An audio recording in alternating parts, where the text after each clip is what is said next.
last year, we have managed to sort of come out, because whenever there are challenges, there are opportunities. And alhamdulillah, we managed to sort of get the most out of those opportunities. Things which were not considered in past, now everybody is trying to go in that direction.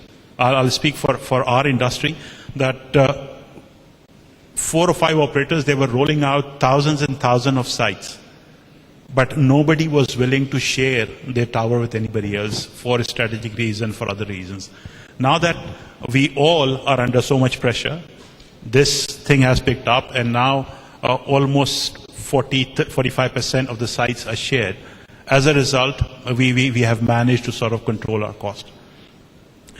Secondly, the pressure on revenue is now handled through coming up with new value-added services. Before, it was all about voice. Now, the SMS revenue is a major contributor, and other value-added services are also helping telco companies to survive in these difficult times. Going forward, there will be a lot of focus on new revenue areas, may it be the mobile commerce, may it be the value-added services, or things related to data. There are again challenges that for data we will require extra bandwidth. We'll talk about 3G, we'll talk about 4G. These are all the sort of relevant areas which the telco companies will be touching. But as I said, that there are challenges, but telco business is not like a trading house that if they feel that something is not right, they'll move out. We are here for a long-term sort of game, and we will manage to get out of this by coming up with things like co-location and other areas. And I'm very hopeful. Although people sort of smile at me when I'm sort of portray this positive side of things, but I am a Pakistani. We all are in Pakistan. We have invested a lot of time and effort in Pakistan, and I'm very hopeful that despite all the negatives, there are still hopes, and we'll come out of this situation. Thank you, Ji. So it's important to see the silver lining behind every dark cloud. Shahzad? Yeah. Bismillahirrahmanirrahim. Assalamu alaikum. Before I comment on Pakistan, I think it's worthy of pausing for a minute and just thinking about 2011 and what has happened globally. We all talk about global village.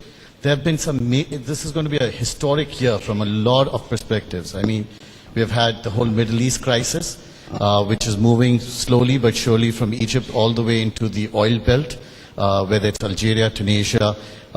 It's obviously moved in close to Bahrain. Oman is there. Libya, we know there are problems. So major uncertainty, and uncertainty in an area which is oil rich, which is going to lead to crude oil prices which have gone up by almost touching 120, and there are different speculations on where that number goes.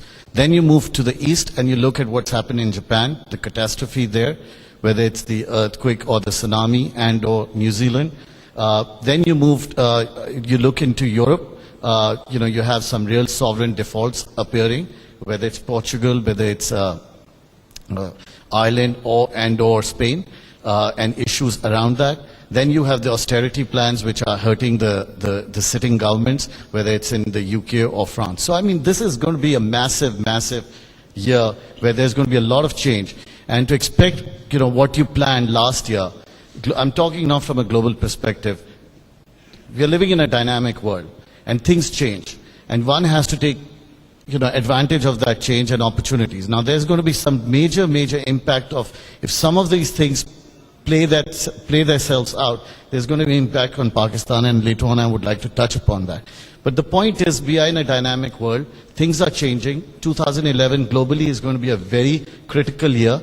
It's going to have some very negative impacts. So when you compare that to Pakistan, while we all know talk about the gloom and doom, I think we are actually sitting in a much better place, honestly.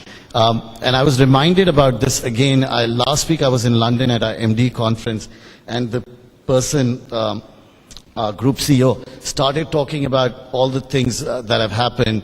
And for a second, I paused and I smiled.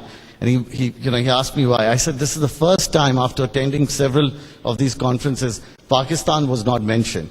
And it's great news, right? Because a lot of times you hear all the gloom and doom surrounding war on terror, this, that. But Pakistan, alhamdulillah, has stayed below the radar. So I think we should all be happy, not happy with the crisis that's happening, but the fact that we are actually in a better position than a lot of other countries, and this is not always. Second thing is, I think there's going to be impact of that is going to happen on our economy. Whether it's on the export side, if there is a recession globally, it's going to hurt our exports. We are having a bumper year right now in textile. We are having commodity prices are at all-time high, and I think we all are very happy to see a $22 billion figure on exports. But that's going to get impacted if this crisis continues, east or west. Oil prices. We, as you all know, ladies and gentlemen, are highly dependent on energy imports. And I think that's going to have an impact. And every time oil price moves up, we have further problems, whether it's with inflation, circular debt, and so forth. So I think that we need to be ready to grip with that. And again, in environments where change is so constant, I think we all need to learn one thing, that we need to be, as companies and as organizations and as a country, we need to be nimble. We need to be able to adapt to a change, because change is going to happen. Some people will make the most out of it, and some people will die, and you don't want to be on the dying side. A few seconds on our business, and then we'll again dive on the financial services industry. I'll just leave you with two numbers, and since I have Aziz next to me, and you may have heard this figure, but there are 25 million bank accounts. And उसमें कितने doubling and tripling हैं, we all know. And there are 100 million mobile subscribers. I mean, that is unexplainable, right? So obviously, there's a huge opportunity, there's a huge penetration that one can do as a banking sector. And mobile banking has been talked about, there are a lot of products being introduced, but I think that, for me, is a big upside.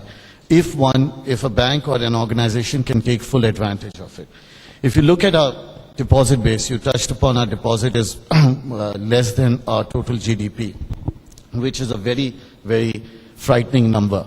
But just looking at the deposit number and looking at our population, the number works out to be approximately 27,500 rupees per person has in deposit. Again, that's a very, very low number. We are very low in savings. So again, one can do a lot with it. I think the organizations that have been doing very well are obviously the ones that have large networks, and they have been taking advantage of the low cost of deposits. But in my humble opinion, I think those days are not too far off, that those companies will find themselves in a very tough spot.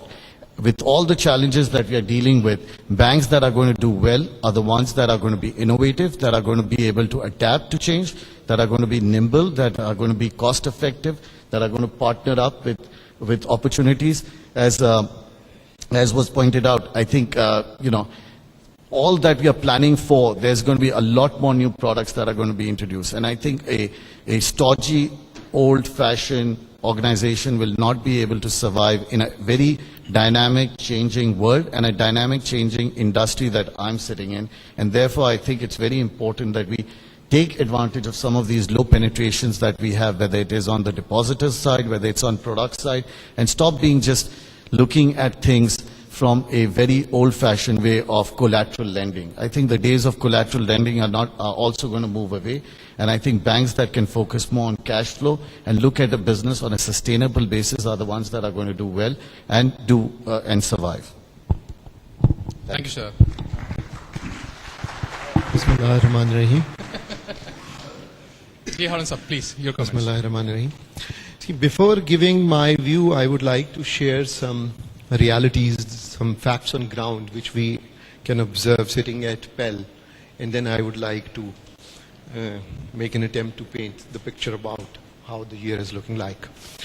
We at Pell are into the business of making domestic appliances and selling through about 1,500 dealers spread all across the country, having about 30-35% market share. We can feel the pulse of consumer for consumer durables at large. And what we can witness, what we can see here is growth in the market. growth in the market which is totally against the odds